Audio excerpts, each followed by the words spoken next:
Well, Ryan, we got an idea of, how many people were here, but who are these people? What different walks of life? Just a certain type of people who were here? There were lots of people here, and they had come from all walks of life. There were people who were in political office, some locally here in Nevada, some from other states. Arizona, we had Nevada, Utah. There were ranchers from neighboring ranches around. There were people who had owned businesses. There were people who were just meager and humble people who just felt of the Spirit and had to come. I heard over and over again stories of people who heard about what was going on and felt compelled by the Spirit of the Lord to come. Or in many cases, they didn't even understand it. They're just like, I had to be there.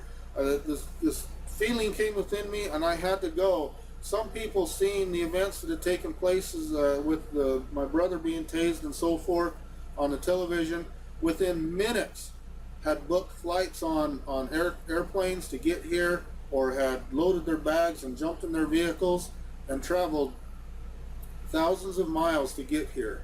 One family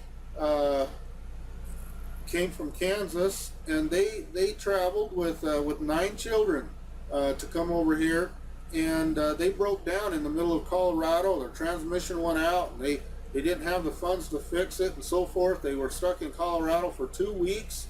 They weren't there the day of we got the cattle back, but they were still in transit trying to get here.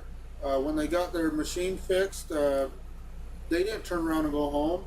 They proceeded on because they felt they needed to be here. It was quite interesting, and still is, because people are still coming to see all the places they've come from and the stories that why they've come. It's really quite amazing. We started to get phone calls from across the world, not just across the country. While things were really busy and the house was so very hectic, people would send us food via, phone order, pizzas, etc.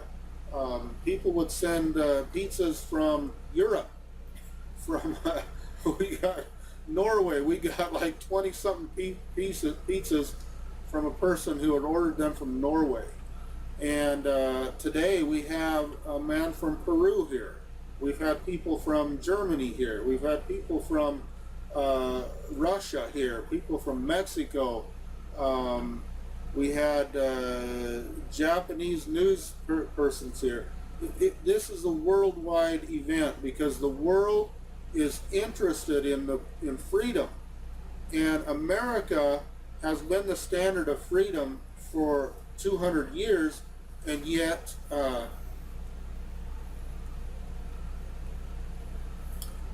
it's failing here. And so the world is interested to see, how will America deal with the freedom issue?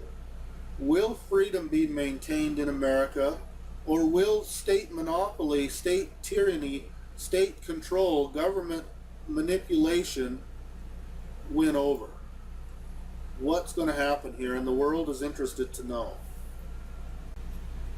Okay, Ryan, we've had the tasing event on Wednesday, I think the 9th, I believe, and on Saturday the 12th was the day of the infamous standoff.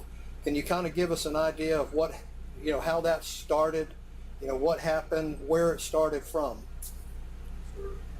Was that standoff infamous or famous? I'd say famous. Famous. We're down with famous. All right. Okay, well, after the tasing and so forth, I think that's the time that it really incited the people across America, and they began to come. Of course, this country's a big country. It took them several days to get here, type of deal, but people began to gather. Because of that because of the resistance that the BLM started to see, and the sheriff's department started to see, they could see that there was an issue.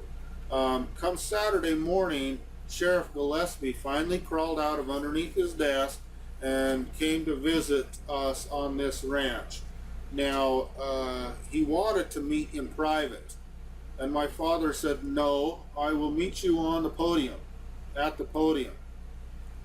So we got up on the podium in front of all the people, and he said, this is Sheriff Gillespie, and he would like to tell us something.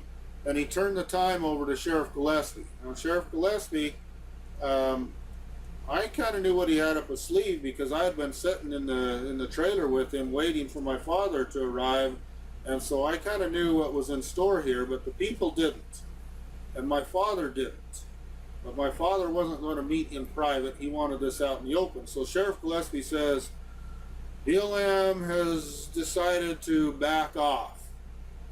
Everybody cheered, yay, yay, yay. Well, you know, why do you think they were backing off? They were backing off because they could start to see that they were in trouble. They'd start to see that they had truly got their hands dirty. They could start to see that the people weren't going to put up with this. They could start to see the resistance of militias, and they were scared for their own lives because they knew that they had been doing some dirty, rotten things.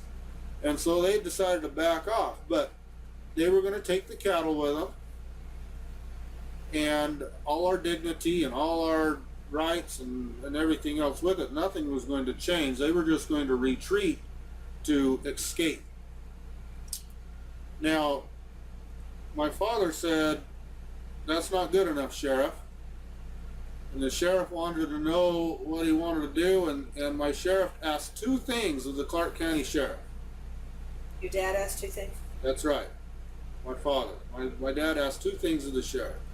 The first thing he asked of the sheriff, he says, take your county bulldozers and go down to the Lake Mead recreational area and bulldoze the ticket booths and remove the debris with your dump trucks. Free the land so that people can begin to enjoy it again. Well, what did that have to do with this whole thing? I'll tell you what it had to do with this whole thing. This issue was never about our cattle. This issue is about freedom. This issue is about this land and the impositions that the government's placing upon it. Now, the west side of Lake Mead is completely under federal control, locked up, fenced out. You have to pay fees to enter the gate, and then you won't escape there without some sort of ticket. Lake Mead used to be a very fun recreation area for the people. As we ranch and as we run up on the hills, we can look down over Lake Mead, and always we would be able to see numerous boats and people enjoying the lake. Not anymore. Now we go down there and you're lucky to see one boat out on the lake. Where did all the people go? Well, they're chased off. Okay? People can't enjoy the water. People can't enjoy the land because they've been chased off. They had closed that area down permanently, and now up here on our ranch, they had closed our area down supposedly temporarily. Now, when all this began, my father said, I will sacrifice my entire herd if we can gain freedom back. Okay? How much is his herd worth? You know, a couple $1 million. He's willing to sacrifice a couple $1 million if we can gain our freedom back. And not just ours, but the freedom of this nation and this area. So he asked Sheriff Gillespie, go down there and bulldoze those ticket booths and open the land back up for use. So that was the first thing he asked. The second thing he asked was, he said, go up to the BLM compound and disarm the BLM. Take away their guns and bring them back here to the Patriot checkpoint underneath these flags and stack those guns underneath these flags. What did the crowd say? The crowd cheered. And each time my father asked something, Sheriff Gillespie just didn't say a word, but he did not know how to take the information and the demands that my father and we, the people, placed upon him.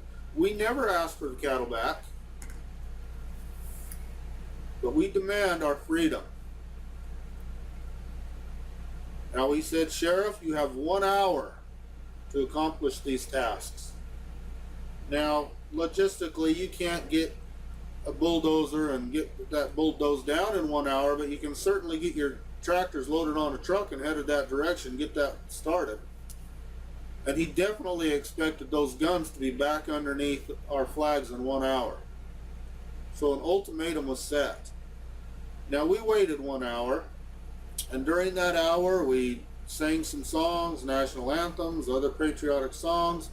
Different people took turns. They shared their feelings a little bit. And 1 hour came and 1 hour went. Then another 15 minutes was spent. And the people began to say, it's been 1 hour, what are we going to do? We give them an ultimatum and they haven't acted. And my father said, well, let's give them just a few more minutes. We waited 5 more minutes. So an hour and 20 minutes had passed by, and the sheriff had failed once again to do his duty. What's his duty? His duty is to protect the life, liberty, and property of the people. And he is the only one with policing power, and we asked him to preserve his policing power by disarming those who were acting on his behalf or not on his behalf, but impersonating an officer. That's what they were doing. They were assuming power and authority that they did not have. We told our county sheriff to go protect that by disarming them. He didn't do it. So my father got up and says, the sheriff hasn't done what he has been instructed to do. But what are we going to do about it? And someone said, let's get our cattle. So he said, saddle up, go get them. And so 60 horsemen headed towards Toquap Wash, which is where the BLM compound was. And it was about a 5-mile ride, so it's going to take a few minutes. In the meantime, the people, those 3,000 people, those who had the guts and stamina to stand on true principle, headed up towards I-15, down I-15 to the Toquap Wash, where the bridges are and where the BLM compound was, and we began to mobilize the people at that location. I personally was there. I wasn't on a horse underneath the bridge. My position was to be up on top. I knew that beforehand. I got right in the middle of the interstate and shut down the freeway traffic and started directing people off the freeway so that they could park. And I stood right in. I ended up letting one lane by so that those who didn't want to be participants of the event could go on by, but I slowed them down. It was intent and purposeful that we stopped the flow of traffic. There were reasons for that. But we started to let people park. Someone asked me, are all the people parking? Are they with us? Or are you just getting everybody off the freeway? And I don't know if that was the fact or not. We may have had a few people get off and park that had no intention to even be there. But either way, we had a lot of people that started to come and get off the freeway and start to congregate, get out of their vehicles. And militiamen were among those. And the BLM was positioning themselves in a military type fashion to fire upon us. The county sheriff's department had showed up. That's one thing they did do within that 1 hour, is mobilize a whole bunch more men. They used that hour not to do what they should have been doing, but rather to mobilize personnel. And they had created a buffer between us and the BLM. And so the people occupied the southbound lane, the BLM occupied, the northbound lane, the BLM occupied the southbound lane, and the county sheriff's department occupied the median. And more and more people were arriving, more and more militia were arriving, and the horses hadn't yet arrived. And the militiamen kept saying, "There's, we can't make any type of stand. There's not enough of us here yet. Wait longer, wait longer." And more people were coming, were coming, were coming. And then I heard that the horsemen were here, and they were about ready to go underneath the bridge. And so I left my roadblock position on the freeway, and I run down the freeway to get on top of the bridge so that I can see what was going down underneath the bridge. I needed to know what was really going to happen. The horsemen, they came around underneath the bridge, and many people were on foot also, and they faced the guns of the BLM. And it got pretty tense there, to the point that they thought it was going to go hot. They thought shots were going to be fired at any second. BLM was claiming that they were going to fire upon us.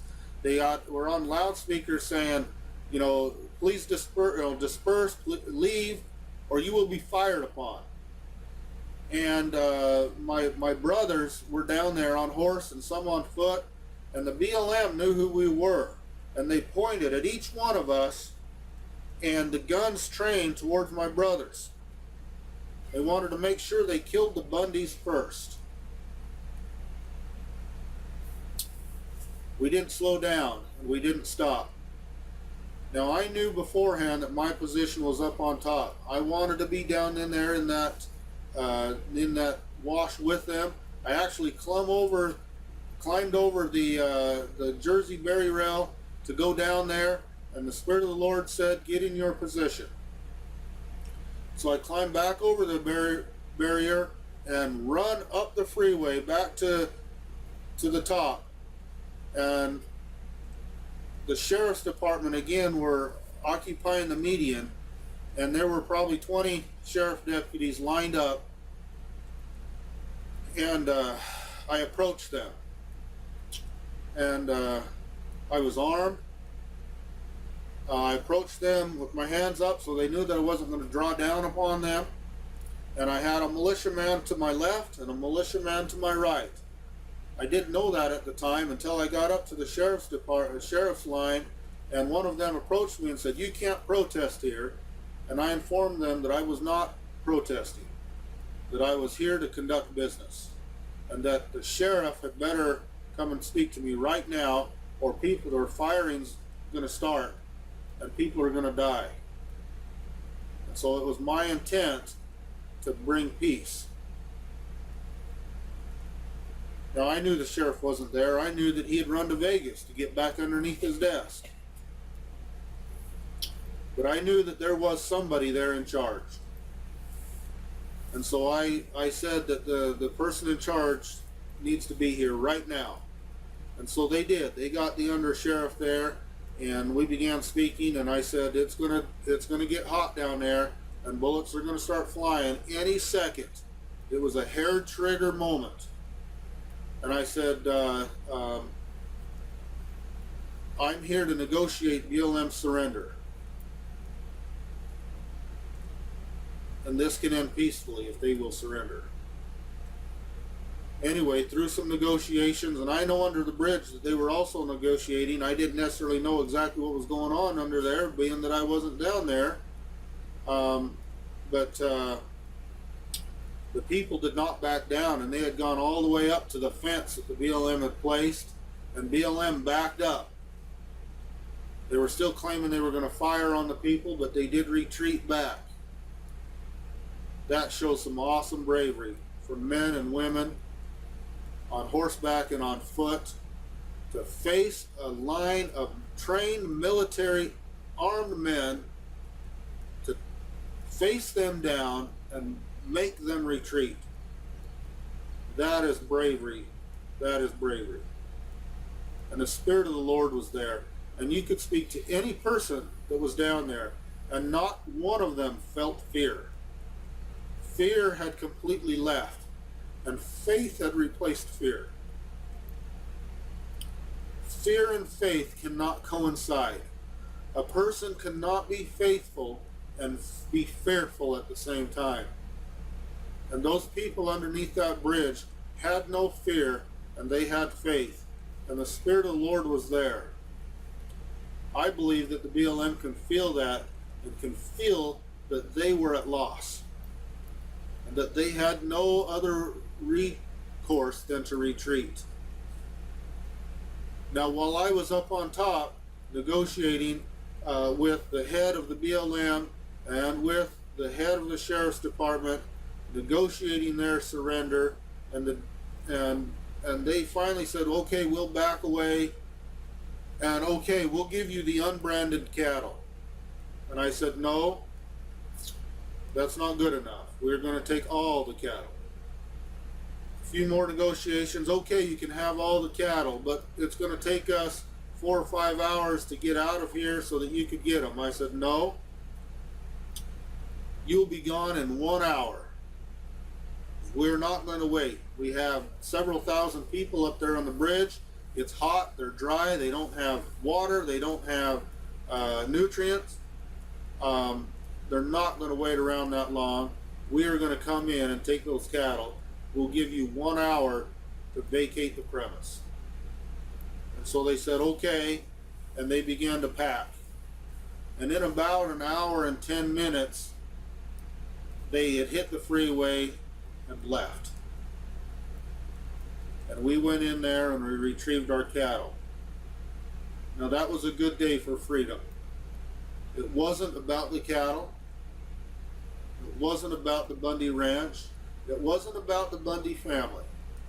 It was about the freedom and liberty of this country. It was about ridding ourselves of the tyranny of the federal government. It was a good day for freedom.